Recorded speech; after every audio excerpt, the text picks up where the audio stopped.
Dear friends, welcome to education heaven. मैं assistant professor Anand Prakash आपके अपने यूट्यूब चैनल शिक्षा स्वर्ग में आपका स्वागत करता हूं। फ्रेंड्स, आज के इस वीडियो में हम लोग क्लास 12 यानी कि बिहार बोर्ड इंटर एग्ज़ाम इतिहास के मोस्ट वीवीआई सब्जेक्टिव प्रश्न को देखेंगे। यानी मैं इस वीडियो में आपको 5 अति महत्वपूर्ण प्रश्न बताऊंगा इतिहास का। फ्रेंड्स, आज का सुविचार है, कौन कहता है कामयाबी किस्मत तय करती है। कौन कहता है कामयाबी किस्मत तय करती है, इरादों में दम हो तो मंजिलें भी झुका करती है। फ्रेंड्स, यदि आपने प्रण कर लिया है, आपने ठान लिया है कि हमें अच्छे मार्क्स से पास होने हैं, तो आपको कोई रोक नहीं सकता है, क्योंकि मेहनत आपको करनी है, सफलता भी आप ही को मिलेगी। तो अपने लक्ष्य की ओर बढ़िए। यदि आपने अच्छे मार्क्स लाने का निश्चय किया है तो हमारे साथ जुड़े रहिए। मैं आपको वही प्रश्न बताऊंगा जो आपके एग्ज़ाम में बार बार पूछे जाते हैं। तो फ्रेंड्स, आज की इस वीडियो में बिहार बोर्ड इंटर एग्ज़ाम यानी क्लास 12 इतिहास का लघु और दीर्घ उत्तरीय प्रश्न देखेंगे, वो भी टॉप 5 प्रश्न। तो चलिए शुरू करते हैं आज का सेशन। क्वेश्चन नंबर 1, संथाल विद्रोह पर संक्षिप्त टिप्पणी करें, अथवा संथालों ने ब्रिटिश शासन के विरुद्ध विद्रोह क्यों किया। दोनों ही प्रश्न आपका पूछा गया है। ये पूछा गया आपको 2009 में और ये पूछा गया आपको 2020 में। सो फ्रेंड्स, इतना इंपॉर्टेंट प्रश्न है। तो चलिए आंसर देखते हैं। 1855-56 में संथाल परगना में संथालों ने सिंधु और कान्हू के नेतृत्व में ब्रिटिश सरकार, जमींदारों व महाजनों के खिलाफ विद्रोह कर दिया। इनकी मांग थी कि हमारी अपनी जमीन वापस करें और स्वतंत्र जीवन जीने दें। फ्रेंड्स, 1855-56 में संथाल परगना में जो है, संथाल जो कुछ जाति थे, इन्होंने ब्रिटिश सरकार, जमींदार और महाजन जो कर्ज देते हैं उनके खिलाफ विद्रोह कर दिया। कारण क्या था? ये लोग संथालों को शोषण करते थे। उनको जो है हर मामले में जो है ये लोग उनको रोकते थे, जीवन जीना छीन लिए थे। इसीलिए उनकी डिमांड थी कि हमारी जो जमीन आपने ले ली है उसको वापस कर दे और हम सबको स्वतंत्र जीवन जीने दे। हालांकि इस विद्रोह को ब्रिटिशों ने दबा दिया। अंग्रेज सरकार ने इस क्षेत्र में विशेष भूमि कानूनों का निर्माण किया, लेकिन ये तुष्ट करने का प्रयास असफल रहा। यानी कि अंग्रेज जो है इसको दबा तो दिया संथालों के विद्रोह को, और बदले में एक कानून बनाया, लेकिन यह कानून भी जो है विद्रोह को रोक नहीं सका। ये रहे कुछ तस्वीर जो मैं आपको दिखा रहा हूं। सामने देखिए, ये तस्वीर आपका संथाल विद्रोह का ही है, जिसमें अंग्रेजों के बीच ब्रिटिश और संथालों के बीच मारपीट हो रही है, यानी विद्रोह हो रही है। चलते हैं अगले प्रश्नों की ओर।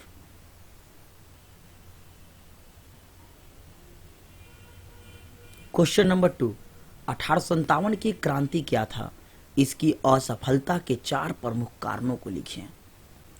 चलिए, तो 1857 की क्रांति क्या था देखते हैं। 1857 की क्रांति में आर्थिक रूप से कमजोर होने का कारण क्रांतिकारी आधुनिक शस्त्रों के उपयोग से वंचित रह जाना था। फ्रेंड्स, जब 1857 की क्रांति शुरू हुई थी, आपको मालूम है कि मंगल पांडे ने यह शुरू किया था। चर्बी युक्त जो है जो गन थी उसे नहीं चलाने के कारण इनको फांसी दे दिया गया था। उसके बाद जो विद्रोह हुआ, हम लोग पास हथियार नहीं थे, आधुनिक तकनीक नहीं थी, जिस कारण हम लोग थोड़ा पिछड़ गए इस युद्ध में। नहीं तो बहुत हद तक हम लोग उस समय अंग्रेजों पर हावी हो जाते हैं। इस कारण जो है हमें असफलता का सामना करना पड़ा था। नेक्स्ट है आपका 4 प्रमुख कारण। तो चलिए, कौन कौन से कारण था हार का हम लोगों का देख लेते हैं। तो पहला कारण था संगठन और एकता का अभाव। हम लोग भारतीय जो है एकजुट नहीं हुए, हम लोगों में इसकी कमी थी। दूसरा, नेतृत्व का अभाव। उस समय इस विद्रोह को, इस आंदोलन को कोई संभाले ऐसा कोई अच्छा नेतृत्व करता नहीं था। नंबर 3, मैंने आपको बताया परंपरावादी हथियार, यानी हम लोग पास अच्छे हथियार नहीं थे। पुराने ज़माने के हथियार थे जो अस्त्र शस्त्र हम लोग यूज करते हैं, कुल्हाड़ी, हसुआ, ये सब हथियार थे। लेकिन जो आधुनिक हथियार थे, बंदूक और ये सब कम मात्रा में था हम लोग पास, न के बराबर था। और चौथा था संपर्क भाषा का अभाव, यानी एक दूसरे से उस समय संपर्क नहीं था। जैसे कि आज जो है कहीं भी कोई घटना होती है तो पूरा देश तुरंत जान जाता है, पूरी दुनिया जान जाती है। तो उस समय ये एक दूसरे के संपर्क भाषा का अभाव था। तो चलिए ये देखिए 1857 के विद्रोह का कुछ दृश्य।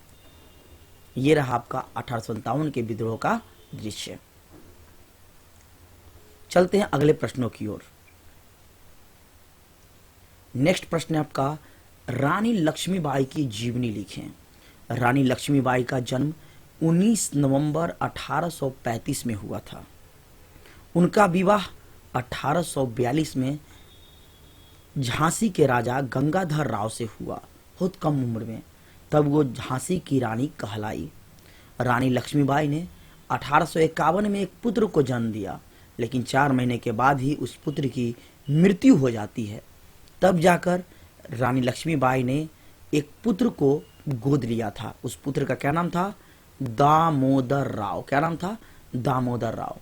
अंग्रेजों ने दामोदर राव को उत्तराधिकारी मानने से इनकार कर दिया, क्योंकि उन्होंने कहा कि यह गोद लिया हुआ बेटा है, मैं इसे उत्तराधिकारी नहीं मानूंगा झांसी का। इसके कारण लक्ष्मीबाई जो है अंग्रेजों के विरुद्ध हो गई और 1857 की क्रांति में अंग्रेजों को धूल चटा दी।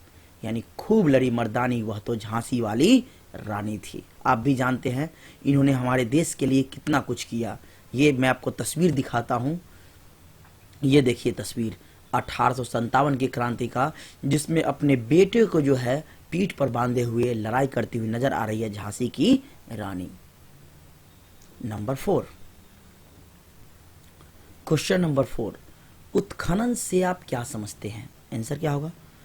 प्राचीन सभ्यताओं की खोज करने के लिए पुरातत्व विभाग के व्यक्तियों के द्वारा किसी स्थान विशेष की खुदाई करवाना ही उत्खनन कहलाता है। यानी कि कुछ विशेष जरूरतों के लिए यदि मालूम चलता है पुरातत्व विभाग को कि इस जमीन के नीचे कुछ है, प्राचीन वस्तुएं हैं, तो उसे वो खुदाई करता है, जमीन के नीचे खुदाई करता है, उसी को हम उत्खनन कहते हैं। चलिए ये तस्वीर देख लीजिए। ये एक तस्वीर है आपका राखीगढ़ी हरियाणा का, जहां से ये कंकाल और कुछ तस्वीरें मिली थी।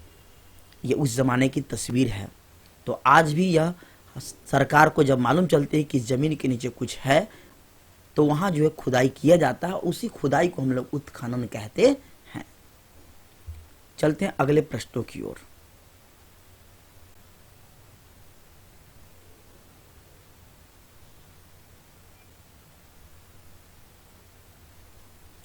नेक्स्ट क्वेश्चन है, मोहनजोदड़ो के विशाल अन्नागार का विवरण दे।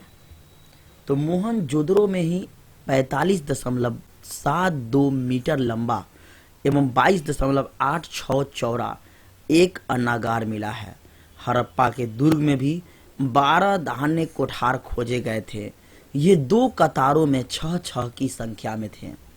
ये धान्य कोठार ईंटों के चबूतरों पर है और प्रत्येक का आकार 15.23 मीटर गुना, ये आपका इंटू है 6.09 मीटर है। अन्नागार में हवा जाने की व्यवस्था थी। अन्नागार का सुदृढ़ आकार प्रकार, हवा आने जाने की व्यवस्था तथा इनमें अन्न भरने की व्यवस्था निसंदेह, बिना कोई संदेह का उच्च कोटि का था। अन्नागार यानी कि अन्न का भंडार, जहां अन्न जो है रखा जाता था, उसी को हम क्या कहते हैं? अन्नागार कहते हैं। तो यह जो मैंने आपको अभी बताया 6-6 की संख्या में। चलिए मैं आपको एक तस्वीर दिखाता हूं उस समय का। ये देखिए आप, यह तस्वीर, ये है अन्नागार 6-6 की पंक्ति में देखिए यहां मौजूद है। तो फ्रेंड्स, मैंने आपको टॉप 5 प्रश्न बताए और सभी प्रश्न आपके एग्जाम में 2-3 बार पूछे गए हैं, इतना इंपॉर्टेंट है। तो बोर्ड एग्ज़ाम 2023 के लिए आपके लिए काफ़ी इम्पोर्टेंट प्रश्न है ये, और आपसे पूछे जाने की काफ़ी संभावनाएं हैं, और मैं हर पार्ट में आपको 5 इम्पोर्टेंट प्रश्न बताऊंगा। तो चलिए फिर मिलते हैं नेक्स्ट वीडियो में, फिर इम्पोर्टेंट प्रश्न के साथ मिलेंगे। तब तक के लिए धन्यवाद। Thank you for watching this video.